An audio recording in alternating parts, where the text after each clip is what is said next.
Prends mon âme. Prends mon âme. Prends mon cœur. Je te donne tout. Prends ma vie. Me voici. Je te donne tout. Mon cœur est à toi, tout à toi.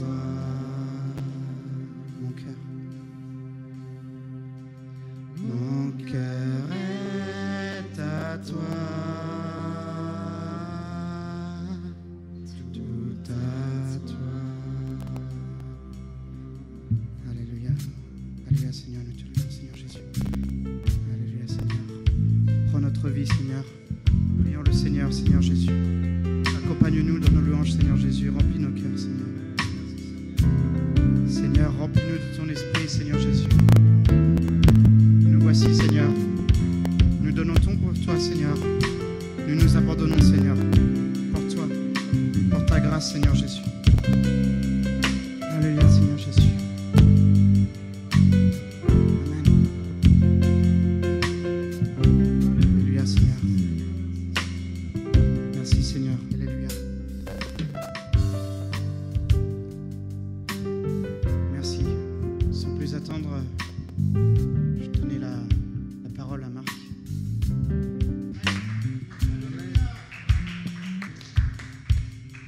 Alléluia.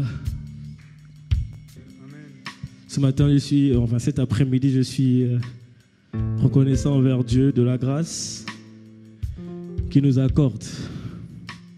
Nous sommes bénis de toutes sortes de bénédictions dans les lieux célestes, comme dit les Écritures, dans le livre d'Éphésiens, chapitre 1, verset 3. Christ nous a bénis. Amen. Et je bénis encore les chantres, ceux qui ont joué ce matin, parce qu'ils ont chanté un chant qui dit combien Dieu est grand. Et le premier strophe de ce chant dit vêtu de majesté. Notre Dieu est vêtu de majesté. La Bible dit aussi sa gloire resplendit. Amen. La gloire de Dieu resplendit. Et ce matin, nous allons parler justement de la gloire de Dieu qui resplendit dans nos vies. Amen. Ce matin, nous allons parler de quelque chose de très particulier, c'est du vêtement. Je bénis le Seigneur parce que je vois une connexion avec les chantres, parce que c'est vraiment de ce qu'on veut parler ce matin, de la gloire de Dieu, du vêtement de Dieu qui nous resplendit. Et quand Dieu nous resplendit, à notre tour, on est vêtu de gloire. Amen. C'est comme Moïse, quand il allait à la montagne, quand il parlait avec Dieu, face à face, la gloire de Dieu lui resplendissait tellement que lui aussi, son visage, à son tour, était glorieux. Amen. Il était obligé de cacher son visage avec un voile, parce qu'il avait la gloire de Dieu sur lui. Amen. Sans plus tarder, nous allons lire la parole de Dieu dans le livre de 2 Rois, au chapitre 1. Amen. 2 Rois, chapitre 1er, je lis la parole de Dieu à partir du verset 1.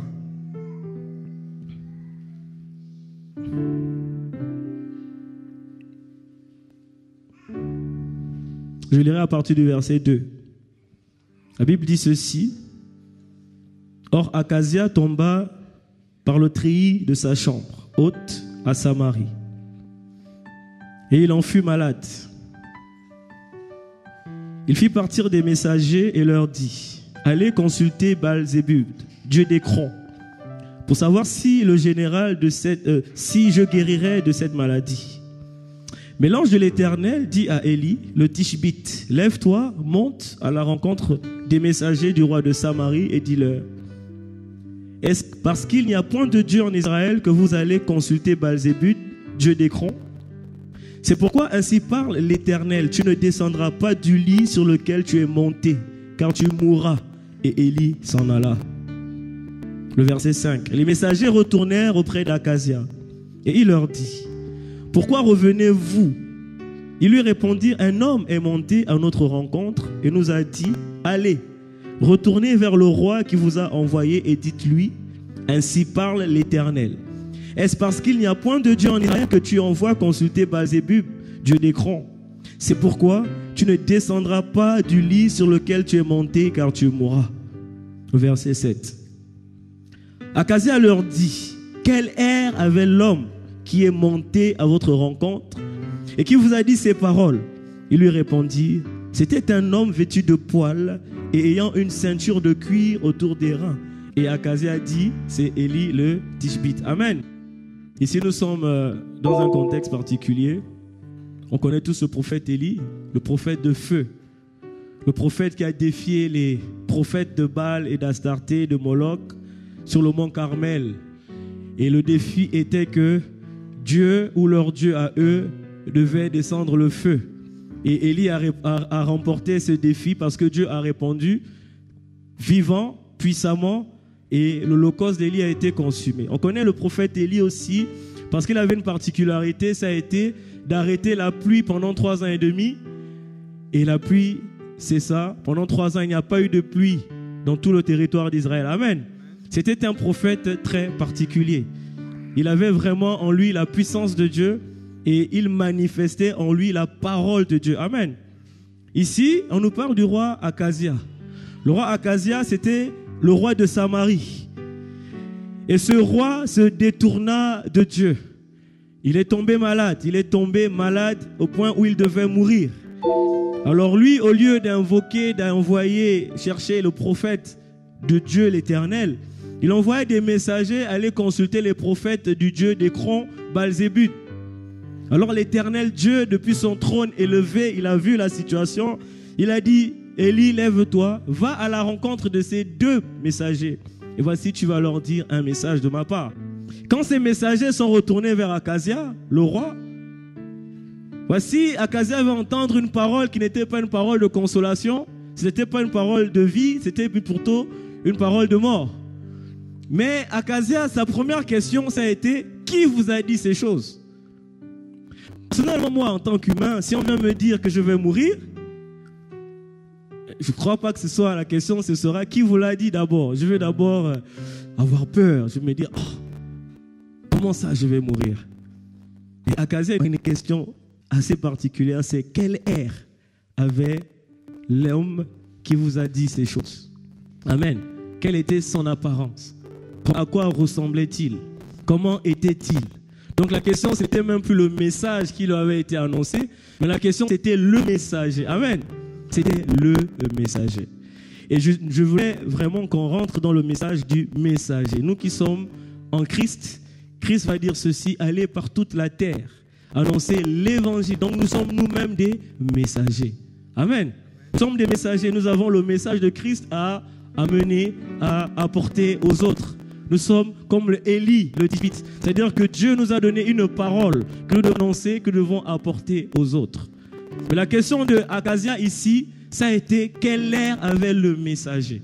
Et c'est la question qu'on doit se poser, nous en tant qu'enfants de Dieu, quel air nous avons, nous en tant que messagers? Quel air avait le messager? Ces 2 messagers vont répondre à Akazia, au roi. C'était un homme vêtu de poils, ayant une ceinture de cuir autour des reins. Et Akazia, directement, à la description qui lui a été faite de ce messager particulier, il a su reconnaître Élie le Tishbite. Il a dit, c'est Élie le Tishbite. Quel air avait ce messager? C'est le thème de la prédication. Quel air avait ce messager? Amen. Et si on parle d'apparence, et si on parle d'air, et si on parle de ce que nous montrons, de ce que ce messager reflétait. Et ce prophète, Élie, ressemble à un autre prophète dans les Écritures. Un prophète que nous connaissons très bien. C'est le prophète Jean-Baptiste. Ce prophète avait un message, Jean-Baptiste. C'est lui qui devait préparer la venue du Seigneur. Et ce prophète-là, Jean-Baptiste, dont Jésus a dit, c'est le plus grand des prophètes. Il avait aussi un air. Amen. Nous allons lire la parole de Dieu dans Matthieu 3, au verset 4. La Bible dit ceci. Jean avait le poil de chameau et une ceinture de cuir autour des reins. Jean-Baptiste ressemblait à Élie. D'ailleurs, quand Dieu va envoyer son prophète, son messager, son ange, Gabriel, parler aux parents de Jean-Baptiste, on va dire qu'il aura la puissance d'Élie. Déjà, il y a une ressemblance. Mais là n'est pas le message. Matthieu 3, verset 4 va nous dire que Jean, le Baptiste, avait un vêtement de poil de chameau et une ceinture de cuir autour des reins. Nous pouvons aussi lire le même verset dans Marc chapitre 1, le verset 6, nous ne le lirons pas. Jean-Baptiste avait un air. On pouvait reconnaître Jean-Baptiste rien qu'à sa tenue. Même Jésus fera cette remarque. Qu'êtes-vous allé voir dans le désert? Est-ce que c'était un homme avec des vêtements de royaux, princiers, des vêtements de riches, de beaux gosses? Non. Est-ce que c'était le vêtement de quelqu'un qui, oh là là, quand on le voit, on dit, ouf, ce gars-là, il est beau, cette fille, elle est très belle. Non. C'était plutôt un vêtement qui, quelque part, reflétait quelque chose de pas beau. Quelqu'un qui se nourrissait de sauterelles, de criquets. Je pense que si nous, on nous amène des sauterelles à manger, certains vont se dire, alors là, ça n'a pas l'air appétissant.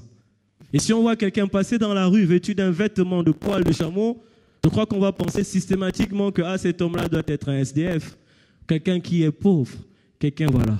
Donc un air, il avait une apparence qui ne reflétait pas ce que nous, en tant qu'hommes, on voudrait refléter. Mais la question ici est, Jean avait un message à apporter. Il devait préparer la venue du Seigneur. Et quand on lit les Écritures, Jean a accompli sa mission. Il a apporté son message. Jean avait ce vêtement et Jean était un prophète. Je ne vais pas m'appesantir là-dessus. Je vais nous faire remarquer quelque chose dans les Écritures.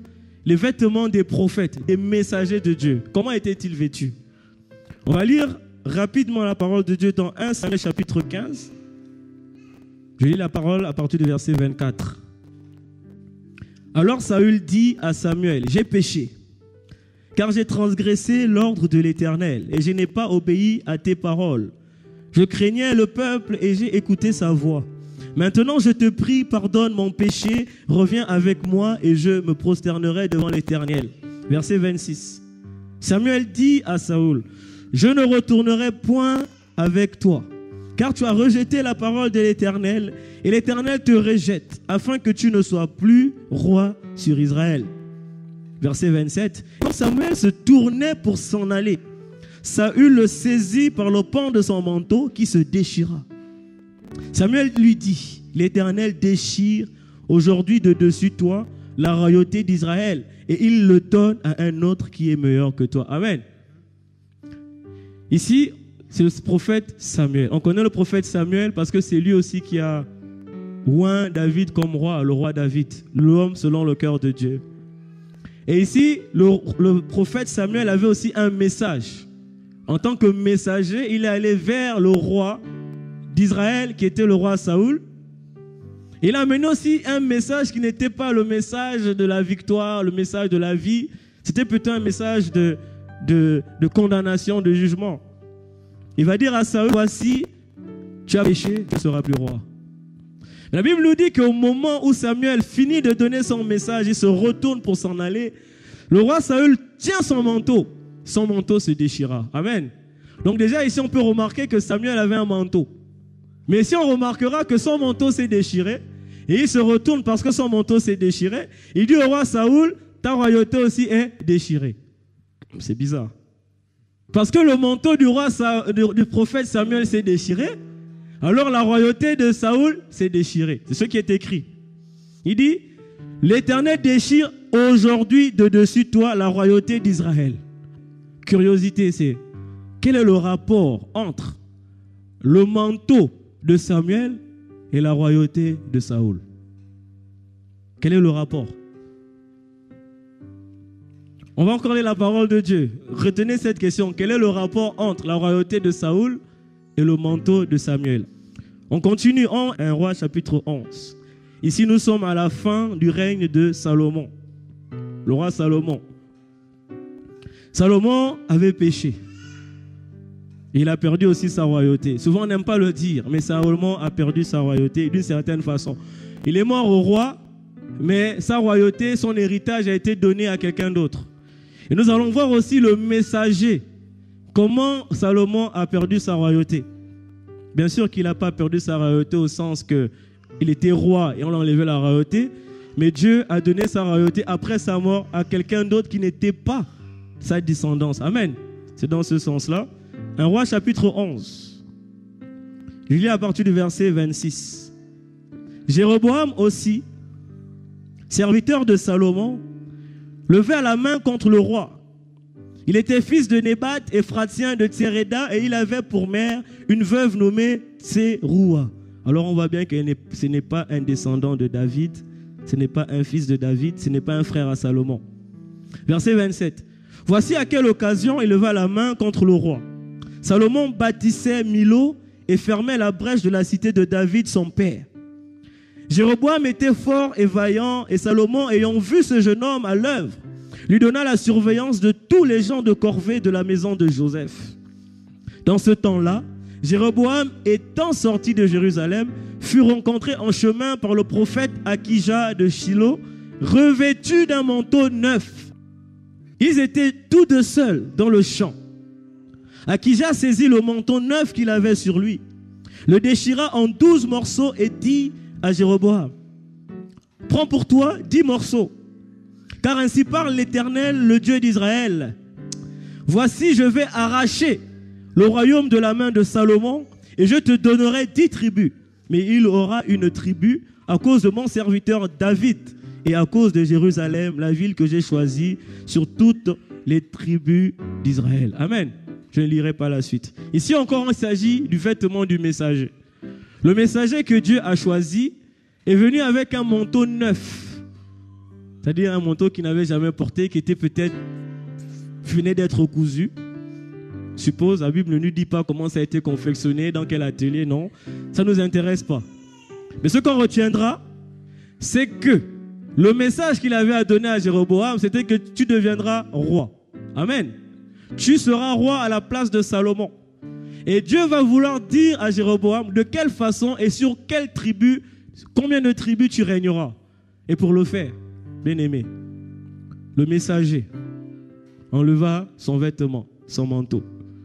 Il donna à celui qui devait écouter le message. Vas-y, découpe le manteau. Coupe en 12 parts. 12 parts. 12 parts. Les 12 tribus d'Israël. Amen. Les 12 pierres d'Élie. Amen. Là n'est pas le sujet. La Bible nous dit que Jéroboam a dû prendre 10 morceaux pour lui. Et ainsi, il devait régner sur 10 tribus. Amen. Et c'est comme ça qu'il y a eu la scission du royaume d'Israël entre Juda et Israël. Ici, il y a encore un rapport entre la royauté et le manteau du prophète. Tout à l'heure, nous avons vu qu'il y avait un rapport entre le manteau de Samuel et la royauté de Saül. Ici, il y a beaucoup de scientifiques, j'ai des informaticiens, des scientifiques. Moi, je pense que si on peut faire un peu de mathématiques. En mathématiques, on dit A est égal à B, B est égal à C. Par transitivité, c'est ça? Par transitivité, alors A est égal à C. Le manteau de Samuel, c'est la royauté du roi Saül. Le manteau du prophète Akija, c'est la royauté en Israël. On va même sauter la transitivité, on va aller en prendre un raccourci. Simplement, le manteau du prophète garantissait, était l'intégrité du royaume. Amen. Amen. C'était l'intégrité du royaume. Quand on voyait le vêtement du prophète, le prophète avait un habit particulier, un habit qu'il portait. Samuel, quand il était petit, dans la maison d'Élie, ce sacrificateur Élie, il avait aussi une tunique que sa mère lui confectionnait, une tenue en éphod. Et quand nous lisons les Écritures, nous allons comprendre que l'éphod, c'était l'habit que le souverain sacrificateur Aaron portait pour pouvoir entrer dans le lieu très saint. Donc on va remarquer que les messagers, les prophètes, n'avaient pas n'importe quel habit. Amen. Ils avaient un vêtement particulier. En tant que serviteurs de Dieu, ils avaient un air. Ce n'est pas pour rien que le roi Akazia, quand on est venu lui donner le message, la question n'a pas été quel était le message, mais quel air avait le messager, afin de comprendre que ce n'était pas n'importe quel messager, il s'agissait de Élie le Tishbite. Amen. Quel air a le messager? Nous allons parler quelque peu du vêtement. Nous allons parler du premier vêtement, dès le commencement. C'est bien souvent de retourner au début pour comprendre les choses que nous vivons aujourd'hui. C'est bien de retourner dans le passé pour comprendre le présent. Amen. Adam et Ève, au commencement, ils étaient tous deux nus. Ils n'avaient pas d'habits. Et Dieu avait donné un ordre à Adam. Tu pourras manger de tous les arbres, de tout ce qu'il y a dans le jardin, tout ce que tu veux. Mais cet arbre-là qui est au milieu du jardin, tu ne mangeras pas. Amen. Et Adam avait une mission, il avait quand même une responsabilité, c'était de porter le message à sa femme. Il avait la responsabilité de dire à sa femme, Ève, tu vois l'arbre qui est là-bas, là, tu ne manges pas ça. Adam était aussi un messager. C'était aussi un prophète d'une certaine façon. Il a laissé sa femme toute seule. Ah, ceux qui sont mariés, ne laissez pas vos femmes toutes seules. Soyez avec elles. Amen. Soyez avec vos compagnes. Soyez ensemble. Partagez ensemble, c'est important. Amen. Elle s'est retrouvée toute seule. Elle a mangé ce fruit qui était défendu. Elle a donné à son mari. Ah, voilà le messager à qui on a dit, ne mange pas le fruit. On venait donner le même fruit. Alors qu'il avait le message, il a mangé ce fruit. On va remarquer que quand ils ont mangé son fruit, ce fruit-là, le fruit de cet arbre, leurs yeux se sont ouverts et ils ont remarqué leur nudité. Et le réflexe d'Adam, ça a été de faire quoi? De se faire un vêtement. C'est vrai que si tu remarques que tu es nu, tu vas vouloir t'habiller. Mais Adam, il a fait un vêtement particulier. Le pauvre, il n'avait jamais eu à porter d'habit. Donc il était encore maladroit.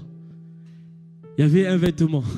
Le vêtement qu'Adam s'est confectionné, je ne sais pas si vous pouvez le faire, il a vu des feuilles. Il a vu des feuilles de figuier et il s'en est fait une ceinture. Amen. À lui et à sa femme. Amen. Mais curieusement, quand Dieu arrive le soir, Dieu appelle Adam du milieu du jardin le soir.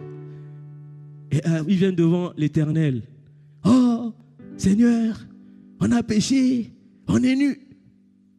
Mais Dieu va leur poser cette question. Qui vous a dit que vous êtes nus? Je m'arrête là.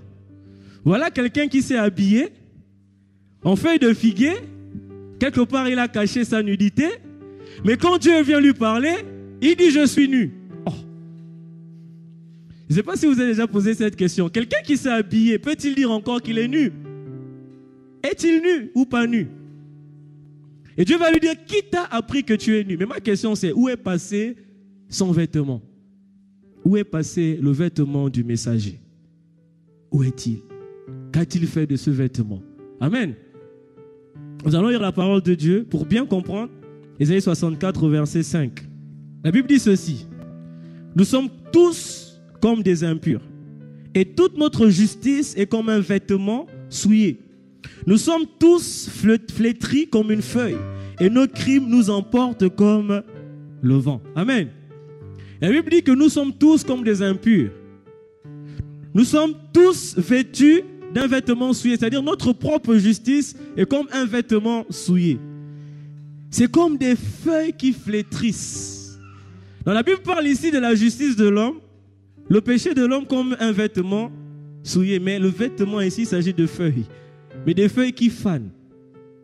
C'est-à-dire quoi? Que quand Adam s'est vêtu de son propre vêtement, des feuilles de figuier, quand la gloire de Dieu a resplendi et Dieu est arrivé, je pense que les feuilles n'ont pas tenu en fait. En fait, je pense que son vêtement a fané. Amen. La Bible le montre ici. Amen. Son vêtement a fané. Mais quel vêtement? Son propre vêtement qui s'est fait lui-même. La Bible dit ici que notre propre justice est comme un vêtement souillé. Amen. Notre propre justice à nous, notre propre volonté, notre propre manière de penser, notre propre manière d'agir devant Dieu, c'est comme un vêtement souillé. En fait, c'est comme si toi qui agis par ta propre volonté, tu mets des feuilles de figuier. Et Dieu ne prend pas plaisir aux feuilles de figuier. Il dit que ça fane. Quand sa gloire apparaît, devant la sainteté de Dieu, ce vêtement ne tient pas. Comme ça que la Bible dit que tous ont péché et sont privés de la gloire de Dieu. Parce que ton vêtement ne peut pas entrer dans la sainteté de Dieu. Amen. Ils sont privés de sa présence. Et c'est ce qui s'est passé dès le commencement. Le messager a porté un mauvais vêtement. Amen. Amen. Mais Dieu est grand. Amen. J'aimerais qu'on comprenne cela, que Dieu est grand. Dieu est très grand. Et Dieu est amour. Amen. C'est pourquoi le premier cantique, je l'ai aimé. Non, je crois que vous voyez le lien. C'est-à-dire que Dieu est vêtu de majesté. mais sa gloire nous resplendit. Amen. C'est-à-dire que la grâce de Dieu a été de nous faire le vêtement qu'il faut pour pouvoir être dans la présence de Dieu. Nous, en tant qu'enfants de Dieu, Dieu nous a donné un vêtement. Nous, en tant que messagers, Dieu nous a habillés. Amen. Dieu nous a vêtus. Dieu nous a donné un vêtement. Un parallèle toujours au commencement. Quand Dieu a fini de donner son jugement, quelque part de maudire l'homme, le serpent et la femme, la Bible nous dit dans Genèse chapitre 3, verset 21, que Dieu leur a fait un vêtement de peau. Amen. Est-ce que vous me suivez? Quelqu'un m'a compris? Dieu a fait à Adam et Ève un vêtement. Ce n'était plus Adam qui a fait le vêtement, mais c'est Dieu lui-même qui a fait un vêtement de peau. Et ça, c'était prophétique. Dieu devait vous revêtir d'un nouvel habit. C'est Jésus-Christ. Amen. Le messager que nous sommes, enfants de Dieu, nous avons un vêtement à porter, c'est Jésus-Christ. Amen. Comment es-tu vêtu? Quel est le vêtement que tu as, toi en tant qu'enfant de Dieu? Ou peut-être ce matin, tu n'as même pas encore le nom de Dieu sur ta vie. Tu n'es même pas encore en Christ. Mais je vais te dire ce matin que ton vêtement est souillé, mais Dieu veut te vêtir d'un nouvel habit. Amen. C'est le message de l'évangile. En fait, Christ est venu nous habiller. Amen. Christ est venu nous vêtir. Adam s'est fait un vêtement en feuille de figuier. Pendant des années de conversion, j'ai toujours vu un texte. Le figuier maudit. Je ne comprenais pas ce texte. Voilà un figuier qui est planté. Pour lui, c'est même pas sa saison. Il n'a rien fait au monde. Il est tout seul dans son coin. Il n'a dérangé personne. Et puis Jésus le maudit. Ah! Mais la Bible nous dit que ce n'était pas encore la saison des figues. Alléluia. Je me suis toujours dit, mais c'est quelle injustice? Quelle est cette injustice? Un figuier qui n'a rien fait, qui est planté pour lui dans son coin, qui n'est même pas encore dans sa saison, donc il ne pouvait pas donner de fruits à Jésus-Christ. Quand Jésus eut faim, il ne pouvait pas avoir de figues, ce n'était pas sa saison. Amen. Mais Jésus l'a maudit. Oh, j'ai lu ce texte et relu. J'ai posé des questions au pasteur. Expliquez-moi, je ne comprends pas, je ne comprends pas. Et un jour, alléluia, quand j'ai lu le commencement du vêtement d'Adam, j'ai compris que le figuier est maudit. Amen. C'est-à-dire que ta propre volonté, ta manière d'agir, qui est en rébellion avec Dieu, ne portera jamais de fruit que Dieu peut manger. Parce que Dieu veut manger ton fruit. Amen. Amen. Le figuier fut maudit. Amen. Voici encore un autre personnage de la Bible, Nathanaël. Alléluia. Son frère va lui dire, oh oui, voici le Messie. Jésus dans les Écritures en parlait. Il est là, viens voir, viens voir, viens voir. Nathanaël, qui était un Israélite dans lequel il n'y avait point de fraude, a dit, ah bon, c'est juif là? Ok, je vais venir voir. Et quand il vient, voici Jésus va lui dire, ah, voici un Israélite dans lequel il n'y a point de fraude. Amen. Est-ce que quelqu'un a compris où je vais en venir? Jésus va lui dire, il va dire, mais d'où me connais-tu que je suis un vrai Israélite? Et Jésus va dire, quand tu étais sous le figuier, je t'ai vu. Amen. Voici une phrase isolée dans le texte, mais quand on regarde, il était sous le figuier. Amen. Il était encore sur sa propre manière d'agir. Quelque part, il était encore sous la loi. C'est pour ça que Jésus va dire, tu es encore un Israélite. La Bible dit que celui qui est sous la loi, il est condamné. Parce que la loi, ce n'est pas la grâce. La loi, c'est toi-même qui mets tes propres forces pour vouloir plaire à Dieu. Alors que la grâce, c'est Dieu qui intervient dans ta vie lui-même. Amen. Quand tu étais sous le figuier, je t'ai vu. Le vêtement que Dieu veut nous vêtir ne vient pas de la loi. Ça ne vient pas de ta propre nature. Ça ne vient pas de tes propres sentiments, de ta propre volonté. Ça ne vient pas de toi-même. Ça vient de Dieu lui-même. En fait, Christ, c'est la main de Dieu qui intervient lui-même pour te vêtir. Ce n'est pas toi-même qui veux faire des choses pour plaire à Dieu. Ça, Dieu voit ça comme des feuilles de figuier. Amen. Et ce matin, j'aimerais nous inviter à ne plus porter les feuilles de figuier, mais d'obéir à la volonté de Dieu. De laisser Dieu lui-même nous vêtir. C'est-à-dire, ce n'est pas toi-même qui vas chercher à faire des choses, mais il faut laisser l'Esprit de Dieu, justement, l'Esprit dont Jésus a dit, il vous conduira dans toute la vérité. L'Esprit de Dieu qui dit, voici, vous enseignera toutes choses. L'Esprit de Dieu, Jésus va dire même que vous ne pouvez rien faire sans lui. C'est pourquoi je vous l'enverrai, faire la volonté de Dieu par Dieu lui-même. Amen. C'est pour ça que Dieu, dès le commencement, a fait un vêtement à Adam et à Ève. Et Jésus-Christ est ce vêtement. Amen. Jésus-Christ est ce vêtement. Mais vous allez me dire, mais pourquoi tu nous as parlé de Samuel, de la royauté? Pourquoi tu nous as parlé d'Élie, la royauté? Pourquoi tu nous as parlé d'Akija, tout ça? En fait, vous allez remarquer quelque chose. Alléluia. Jésus avait un vêtement. Quelqu'un m'a compris. Jésus était habillé. Il avait une tunique d'une seule couture. Amen. Cette femme-là qui est venue toucher le vêtement de Jésus, pensait que c'était juste comme ça. Amen. Ce vêtement-là, pourquoi elle est venue toucher Jésus par le vêtement? Amen. Jésus a dit, je suis le royaume. Quand on lit les Écritures, il va dire, le royaume est au milieu de vous. Amen.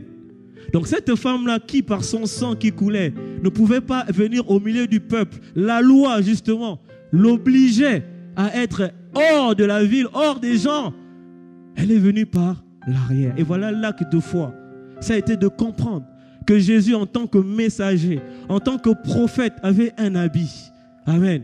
Et cet habit, c'était le royaume de Dieu. Donc, si je voulais entrer, toucher la guérison, il fallait toucher le royaume de Dieu. Et pour toucher le royaume de Dieu, c'était de toucher le vêtement de Jésus afin qu'elle ait sa guérison. Amen. Quel est ton vêtement? C'est la question qu'on se posera, qu'on se pose encore cet après-midi. Quel est ton habit? La Bible dit que le royaume de Dieu, c'est la paix, la justice et la joie par le Saint-Esprit. Romains 14, verset 17. C'est-à-dire que le royaume de Dieu, on doit voir la paix.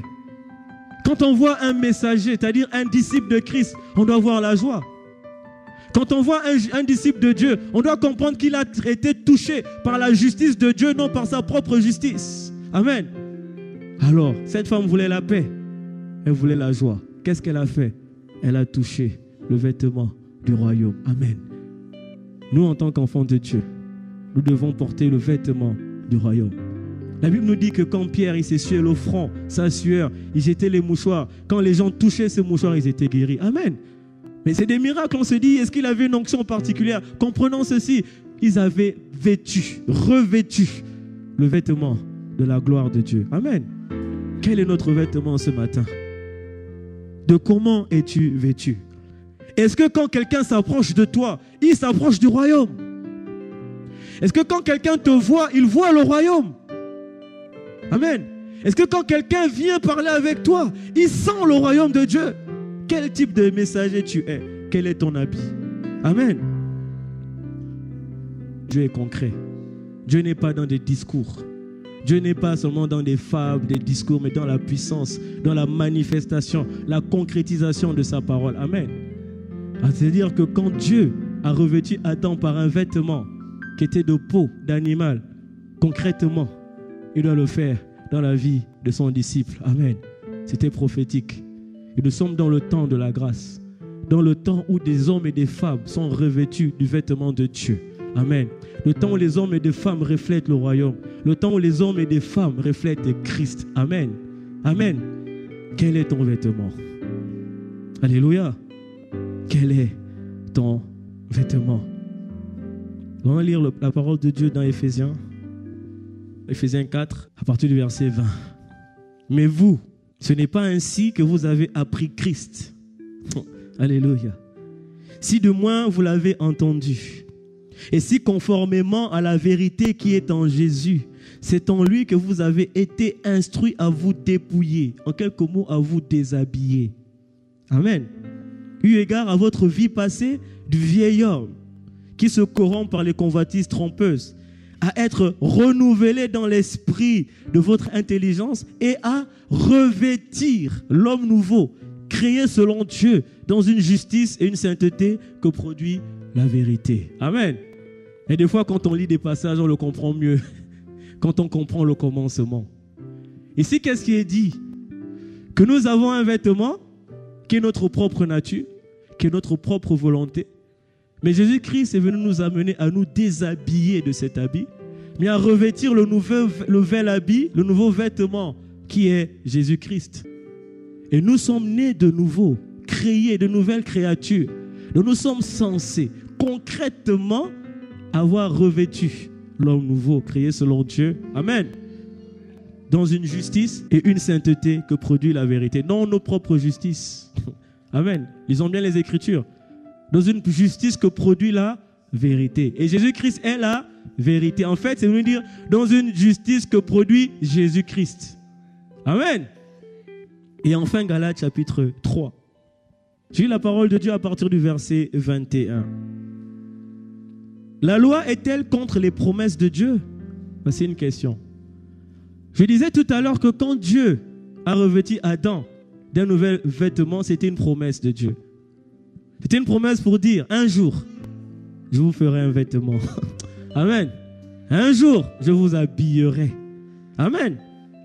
Loin de là, s'il eût été donné une loi qui pût procurer la vie, la justice viendrait réellement de la loi. Amen. Mais non. Parce qu'il y a un mais qui suit, verset 22. Mais l'Écriture a tout renfermé sous le péché, afin que ce qui avait été promis fût donné par la foi en Jésus-Christ à ceux qui croient. Est-ce que tu crois? Amen. Est-ce que tu as la foi en Jésus-Christ? Avant que la foi vînt, nous étions enfermés sous la garde de la loi, en vue de la foi qui devait être révélée. Amen. Ainsi, la loi a été comme un enseignant, comme un pédagogue, pour nous conduire à Christ, afin que nous fussions justifiés par la foi, et non par la loi, non par nos propres manières d'agir, non par nos propres forces. Parce qu'il suffit d'un seul péché, tu as péché contre toute la loi et tu n'es pas justifiable. Mais la Bible nous dit que, ainsi la loi a été comme un pédagogue, pour nous conduire à Christ. En fait, c'est pour nous dire que la loi nous enseignait à comprendre que nous ne pouvons pas par nous-mêmes, nous ne pouvons pas être sauvés par la loi. Afin que nous fussions justifiés par la foi. La foi étant venue, nous ne sommes plus sous ce pédagogue. Et c'est là que je voulais en venir. Alléluia, verset 26. Car vous êtes tous fils de Dieu par la foi en Jésus-Christ. Vous tous qui avez été baptisés en Christ, j'aimerais que vous dites la fin du verset. Vous-même. Vous avez revêtu Christ. Amen. Christ est le vêtement du messager.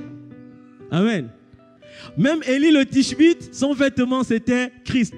Nous qui avons cru au Seigneur Jésus, nous qui avons été baptisés en Christ, nous avons revêtu Christ. Amen. Et ce matin, j'aimerais nous inviter à nous abandonner à la grâce de Dieu, à laisser Dieu nous revêtir de son vêtement qui est Jésus-Christ. Quel est ton vêtement? Ce vêtement implique des responsabilités parce que nous sommes des messagers. Nous sommes des porteurs du message de la foi. Nous sommes des porteurs du message de la vie éternelle. Nous sommes les messagers de la grâce de Dieu. Nous sommes les messagers de Jésus-Christ. Et Jésus-Christ veut nous faire refléter sa gloire. Jésus-Christ veut nous faire refléter son royaume. Il veut faire de toi, oh là là, qu'ils sont beaux les pieds de ceux qui annoncent des bonnes nouvelles. Amen. Quel est ton vêtement?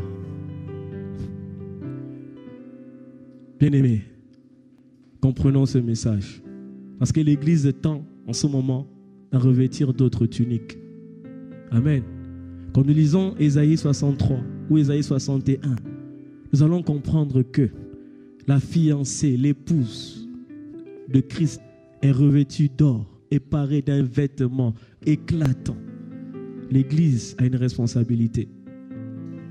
C'est de revêtir Jésus-Christ, ainsi de refléter la gloire de Dieu. Amen. Soyons des enfants de Dieu. Soyons des disciples. Peut-être dans ta vie en ce moment, tu tends à porter ta propre tunique. C'est-à-dire, tu ne te laisses pas façonner, habiller, modeler, créer, régénérer, renouveler par Dieu lui-même, par la grâce de Jésus-Christ. Peut-être toi-même, tu te remets ou tu tombes dans le péché. Mais laisse-moi te dire qu'on a un Dieu d'amour. Amen. Et ce Dieu veut t'habiller du vêtement de la fiancée, paré pour les noces. Amen. Quel est ton vêtement? Quel est ton vêtement? Et j'aimerais vraiment que nous puissions être sous la grâce, vraiment nous laisser être des messagers de Christ. Moi, j'aimerais vraiment que nous soyons des gens, que nous apportons le message. Et que quand on demandera à la personne qui a entendu le message, quel air avait cet homme, on dira, il avait l'air de Jésus-Christ. On ne dira plus c'est Élie le Tishbite, ou c'est Marc Nkuna, ou c'est Pasteur Toki. Mais qu'on dit simplement, c'est Dieu qui a parlé. Pourquoi? Parce que c'est l'Esprit de Dieu, Amen, qui agit. Amen.